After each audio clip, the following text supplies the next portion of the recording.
So, lowering cortisol is this example that I come to think of as reductive reasoning.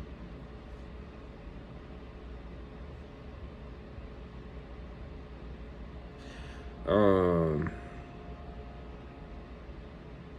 it's called a spike when it gets to a level that you attribute as danger to.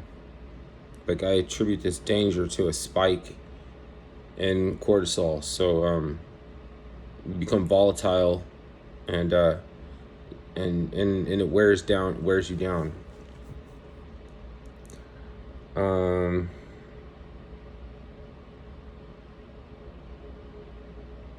but we have been able to measure, and it's like it's weird not being able to, but like it seems almost wrong. Like, why shouldn't somebody go help those women, right?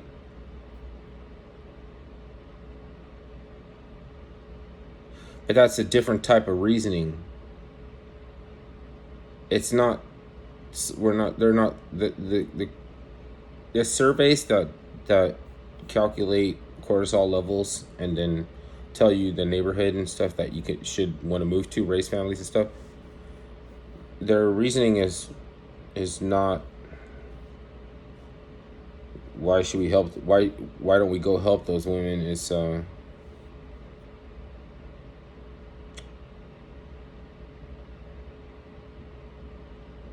do you want to live in that neighborhood?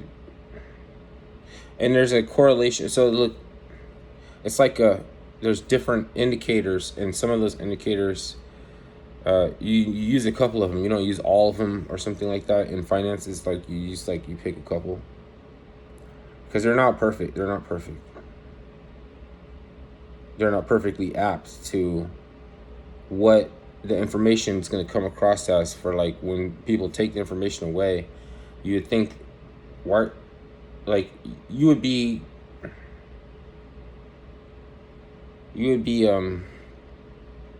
almost gratiated by having just received information, any information at all, even if it is insignificant to you, unless you know what they want to do with it. And in that case, there's nothing wrong with plotting where you want to live to raise a family. So someone was saying that, there's a lot of women that are looking for men out there that need help with things that men can help with. And then, but men are not looking for any women with any children, which I can't fault them for, and I can't say that's not, what I mean? Some men will take them. Take on their responsibility for them. If they don't have to. But so something about deductive. There's deductive or top-down approach, and there's inductive, which you start with a small assertion and work your way up to more loftier, if you want to call it assumptions. Even though you could say to make assumptions is like making an ass out of you and me or whatever. There's a practice whereby you're trying to get a perspective by qualifying and then disqualifying. Or my friend was saying one time, get the psychotic apprehension and then amend it later, because it's just important at some point to get what perspective that is about. A perspective, it's about, and it might be paradoxical, because a show that I was watching, somebody said something about something a similar situation going on in the Eastern Bloc that were kind of similar to in the United States. And in the Eastern Bloc, they can get, the mind's eye can see the reductive reasoning. when there's when things are becoming um, unstable and or or the or over too much or over demanding on their like the placing the demands too much on people, and life gets to let's say um,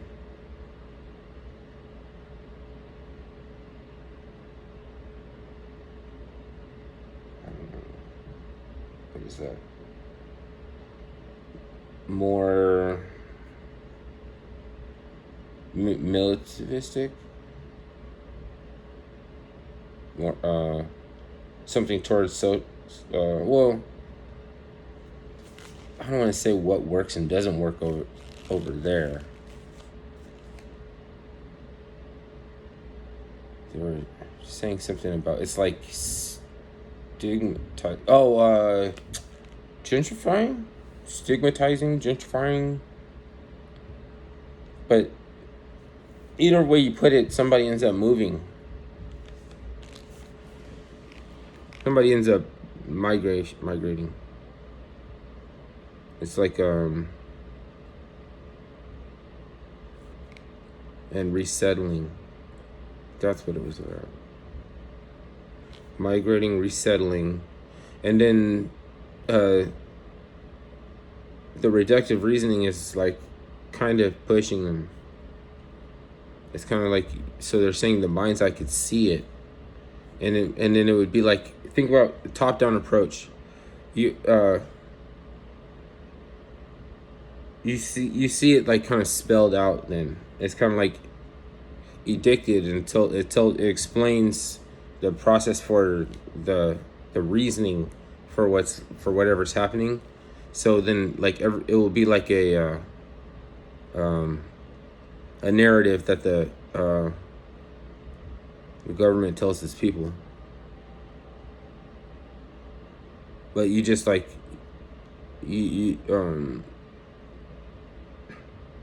it's not, I don't know if you have to hold fast to those beliefs or anything. It's just that you just have to know them and you just have to say them.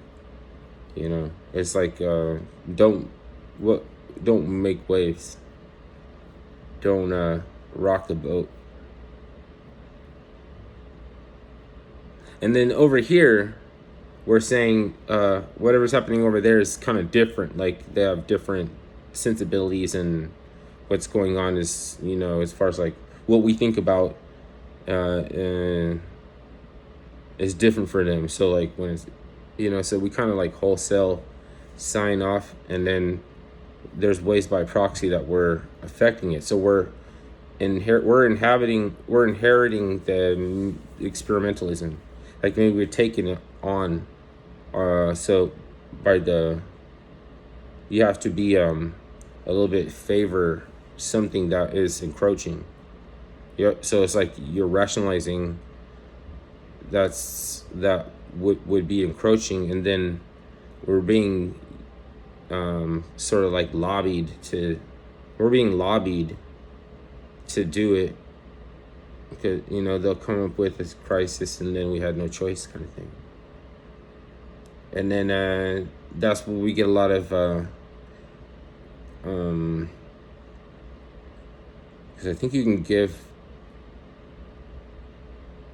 them cortisol, it'll spike their cortisol, and they're reacting in hysterical, overreacting, or compensating for because they feel like we got controlled.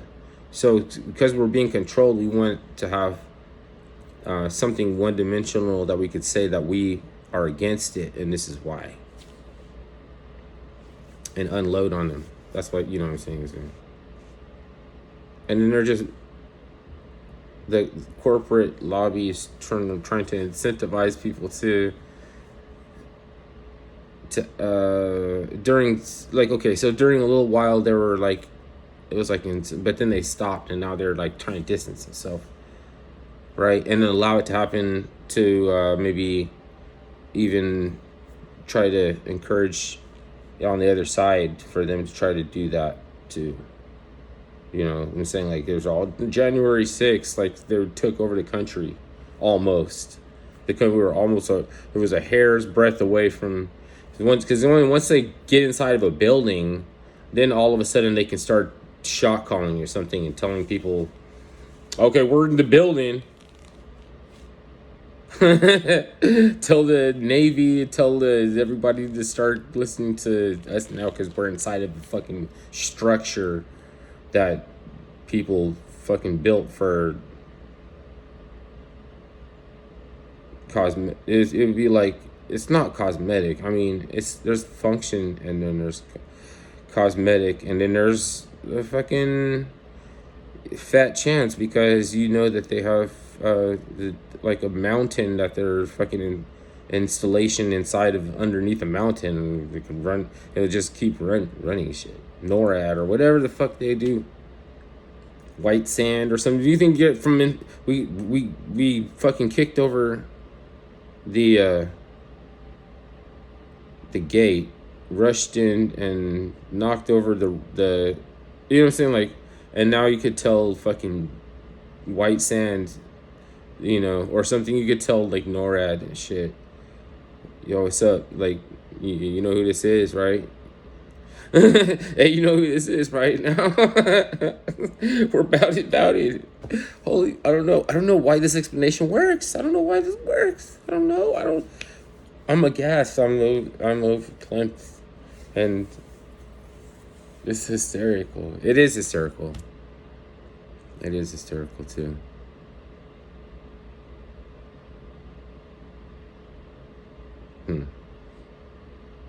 But in the Capitol building when they were walking around, it looked more confused and hysterical though. Or so, like 30,000 people descended upon so they could start beating up and murderizing and mutilate.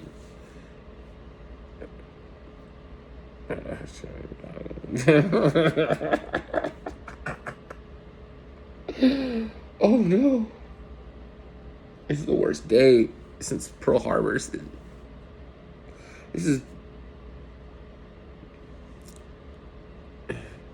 is so okay. So there's like this. If you're not balanced, you can be on the side, like they gaff and shit. You gaff, and then on the other side it seems like you're cheesy or something like that. And then in the middle, it's like passive assertive or something. And so like. And you don't have to be passive assertive all the time about everything, you know what I mean? But maybe if you are, then you do, and you don't think about it like that. Yeah, it's not cheesy and it's not a gaffe, but it's like you gotta be balanced, like cortisol has to be balanced because it's a good thing, right? Just like going and saying you gotta lower it, like they got the right idea, but I don't think that those people really are, you know what I mean? Like they're saying that right now for the reason that you think, like, I don't even think them are really know why that's important or relevant today in the present day and time. And you know what I mean? I think it's like a focus group and non-government or organized political action, like rogue actors, you know, they're trying to troll. They're out here trying to troll. Then you can't be mad. Then you can't get mad if you're trolling. You can't be mad. So how are you gonna occupy a domain, like a location? Like physical is a locality, you know, it's not an illusion, but It's a locality brought together by a glamour and an illusion, and something the scientists refer to as as gray matter that grows around causality, which is an event, not a physical thing. And so then, why describe it as nothing other than gray matter? Like, why, you know what I mean? Are they smart for being content with just that expression, gray matter? Because we don't know what it is? It's like some science is so deep that they don't want to teach because they think they'll imbalance you. Like Kalipoth. The experts don't want to teach about the Kalipoth, not because it's a conspiracy to hide information, but because they don't want to mess us up. Then the like so it's like, okay, so sciences are like branches that all want to be dismissive of the other branches on the tree, and invalidates them.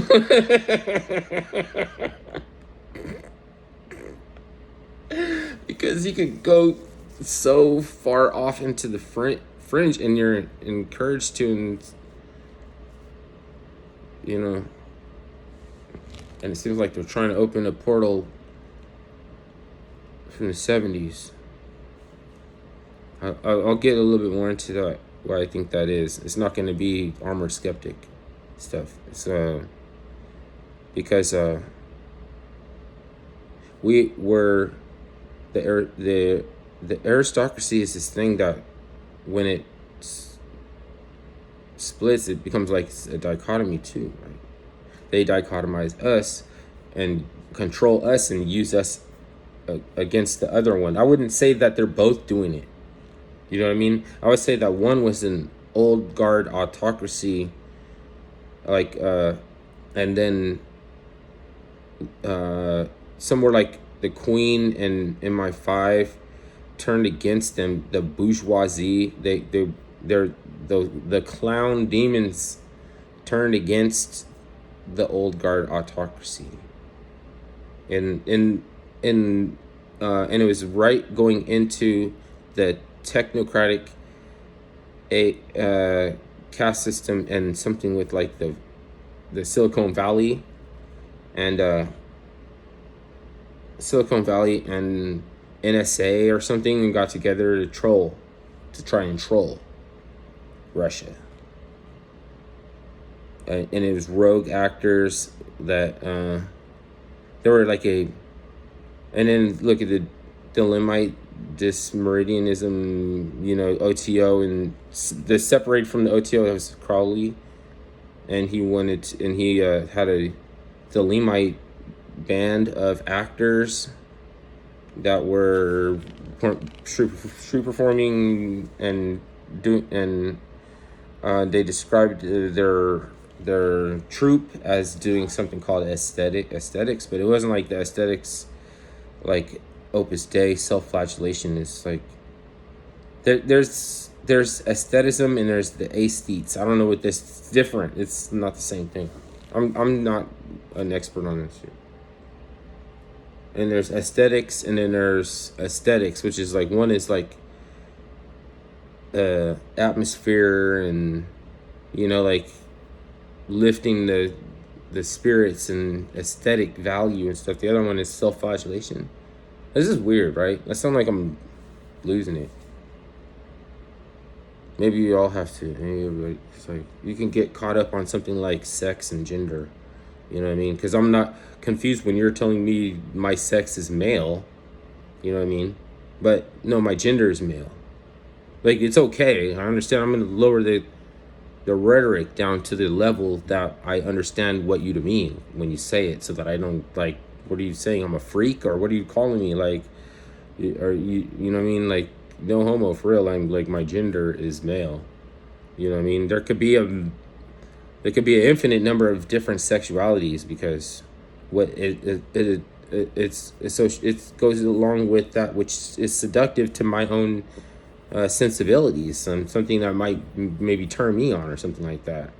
So that's like a sexuality, you know what I mean? And there's like, I don't know, I could have several. I don't know, like maybe one person could have they have like subtle things and some more visceral type of experiences, and so, and everybody's different, you know what I mean? We're not talking about the fact that you can change your gender or be asexual, like barnacles can change their gender, and seahorses can perform they're the ones that hold the babies or something like that. Well, the female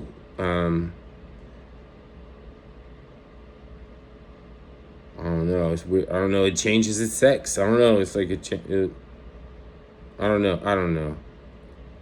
But that's not the same thing as gender. Gender is when you complete a circuit, or it's a polarity, like true north and true south.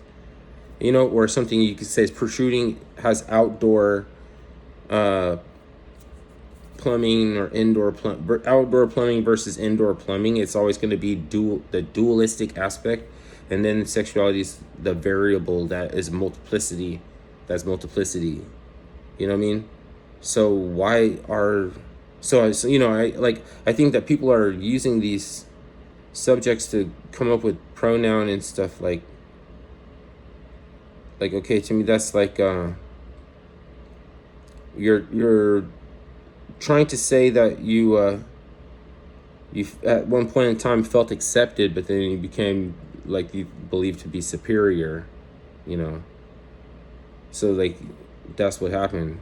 And then they didn't want to reverse they have to say that they were not the authority, you know, like the hegemonic, like, you know, like the it's like a general. You can't be wrong to like to a private class government issue, like regular soldier. Like you know what I mean? Like you're tight-lipped. You don't say much because you don't want to say the wrong thing. Like they don't really come there to notice a whole lot of things, and so like even your superiors don't go and tell the main guy when he shows up that everything's not going well, and then he gives everybody a pep talk, you know, based on the information that he got from your superiors, which is not complete, which is incomplete, you know. So they wanted to go out on a sort of a magical thinking limb, and it is called identitarian, you know. And we don't like, you don't really care because we're not trying to torture, you know. That would be like more compartmentalizing and trying to stop you from growing, like from breaking out of a stick, you know, like where people cornhole you in something and they try to hold you into that place or something like that. I don't know, keep you on a stipend or something like this. And so they used to keep artists on stipends back in the day, like Morgan Stanley kept that Tesla, then they can influence what, you know, because they can pull it. They can be like, okay, pulling funding or dropping this or something. You know, it's just like that. They like his technology, but they didn't like the aspect of it being free. So they went to him to figure out a way to put a meter that can read out then how much usage and stuff, and you can argue that that's to be managed responsibly and shit. But he is, you know, more into like a way to have like just on hand, like more than you need. It would be infinitely replenishable because we wouldn't use it as much as there was of it. You know, it's just like storage. Storage is the great equalizer. You might as well go ahead and buy all the extra storage even if you don't need it, because you run out of storage and you can send everybody home. You know, it's like we like turnover. We like turning over storage, you know. So as much as like any part of everything that goes into making a product, having enough, like it's gonna come to a place where you need storage for like to think any bigger. It's gonna be the next thing, you know. And then you're gonna buy more of it than you need.